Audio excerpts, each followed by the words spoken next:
Seekor naga yang menjelma menjadi manusia membawa gadis bernama Mira ini ke tempatnya. Melihat kerangka raksasa nenek moyang sang pemuda, Arman pun berkata jika orang-orang yang melewati pulau itu tak akan dapat melihat tempat itu.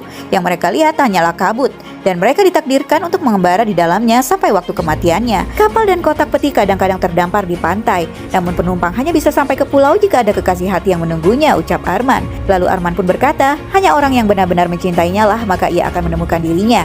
Jika seseorang itu benar-benar mencintainya, maka itu akan menunjukkan jalan kepadanya seperti sebuah mercusuar. Dan jika kekasihnya dapat berenang, maka ia akan berenang untuk menyelamatkan Mira, ucap Arman.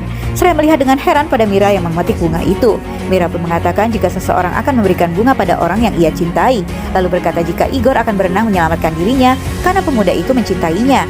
Lalu keduanya pun beranjak turun. Namun tiba-tiba Arman terpeleset, dan saat Mira akan membantunya, pemuda itu dengan lantang melarangnya lalu menyuruhnya untuk segera masuk ke dalam lubang. Namun Mira menolaknya dan tanpa takut gadis itu pun perlahan mendekati pemuda itu.